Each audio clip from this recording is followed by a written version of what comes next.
Could simply stretching your muscles increase muscle size and strength to an equivalent degree as strength training? Well, the short answer for those of you who don't want to sit through the entire video in this interesting new study that came out is, well, under certain circumstances, the answer is yes, but it's typically to a small effect size that stretching will increase muscle growth or strength, especially relative to resistance training. And it really takes a lot of stretching to get that done. It has to be under maximal tension for a pretty good amount of time. So you're better off just doing resistance training in terms of your effort, right? And the time that you would have to spend to achieve muscle growth. So that's the short of it. But a recent trial, nonetheless, was very interesting. It involved 81 recreationally active people that they had either do a strength training, a stretching, or zero anything program, the control group, they just didn't do anything, for 8 weeks. Now, the stretching protocol was 15 minutes of intense stretching. Intense is a key word here. 4 times a week.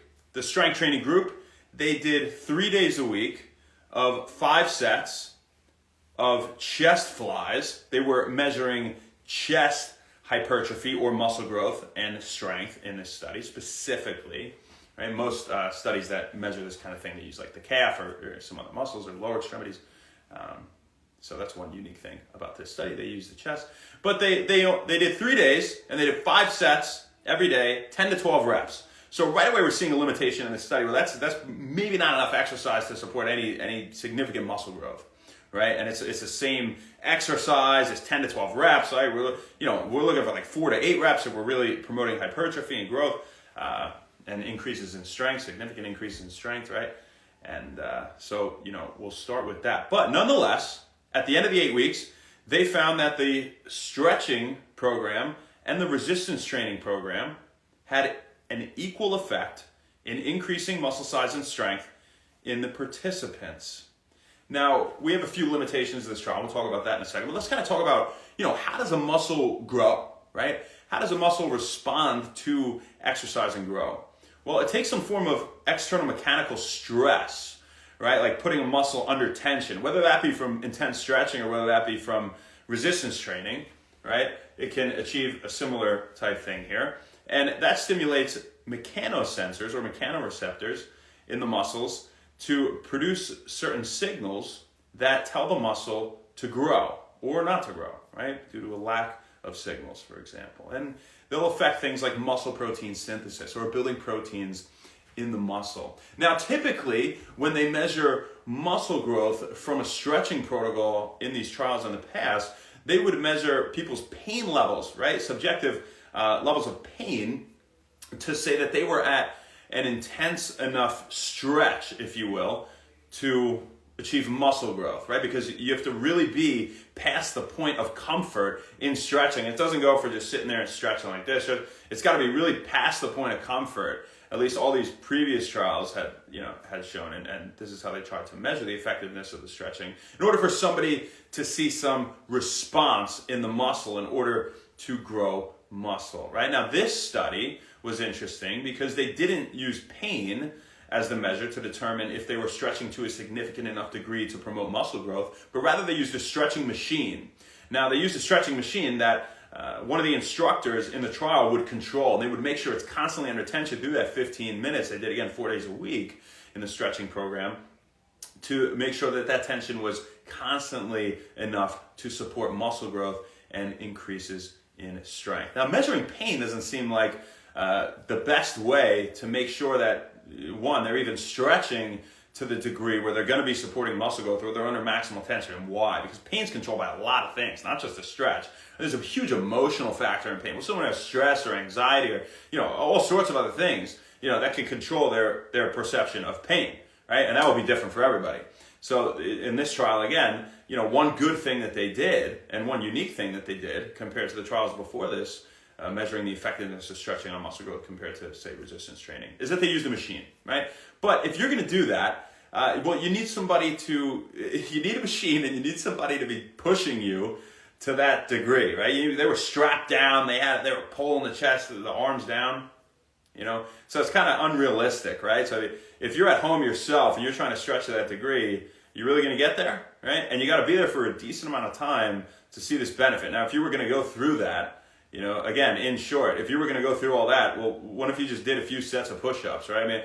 I mean, the resistance training would definitely do more for you in terms of your bang for your buck with your time and effort in terms of muscle growth and increasing strength than simply stretching would. Now, another caveat we have is, you know, this may have been true, but this is not true in people that work out a lot, in avid lifters, right? And resistance trained athletes, is the fact that stretching will induce muscle growth to the same degree. It doesn't seem to do that in people that, you know, are consistent lifters, right? And so if that's you, then, you know, this is almost really out the window. This isn't taking into account flexibility and mobility and things of that nature, right? Just muscle growth and strength, right? Now, a limitation we have in this trial is all these people were recreationally active.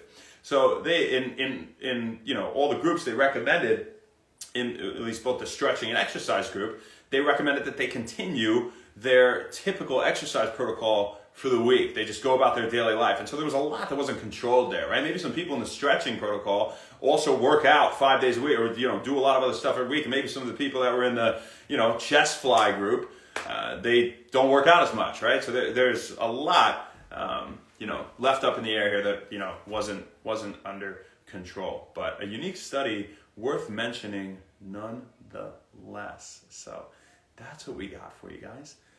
If you have access to some machine that can stretch you to that degree, you know, well then, you know, maybe it would be beneficial in terms of supporting muscle growth and, you know, increasing strength, right? But definitely just go for the resistance training again. That's really the big takeaway for this video. So let's see what we got on here. Say what's up to the peeps. We're gonna roll. Chris, how you doing? What's going on? Yeah, because why do we talk about? We talked about this because a lot of people would love to just sit there and stretch, right? Well, here's another thing, but you know, you're not getting the same out of it as your resistance training, sure, maybe so. But here's another thing. If you sat there and you stretch yourself to that degree that you would need to get to support muscle growth, well, now you have a new threshold, right? We say you need to pass the point of comfort. You know, albeit pain isn't the best way to measure if you're reaching that point. You do need to really, really stretch it. And so you're becoming more flexible over time. So that means you're going to have to stretch yourself more and more and more. You know, it's just, you know, you're going to be walking around like, it's hard to get yourself to that point over and over and over, right? So that's definitely another thing to note here. What's up, Ruben? Ma, love you. What's up? I see you tomorrow. Jeff, how you doing, brother? What's up? What up, Ruben?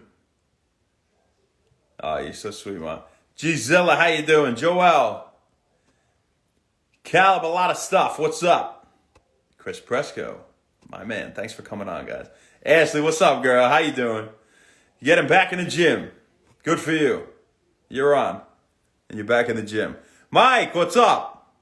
Master Mike Mazzella, you're a beast. Good to see you, brother. Sel Mac, Stefan Apple Blue, Lucas, Rankulus, Ezekiel Sims, Johnny Tsunami, love it. Seeker for Life, and Not by Coincidence. As for now, Evander Woodson and Adrian, thank you for coming on. So what we got for you folks. We'll see you tomorrow, baby. Not sure where, not sure when, but we'll see you then. Have an amazing night. Thanks a lot. Happy When Wellness. We'll see you guys.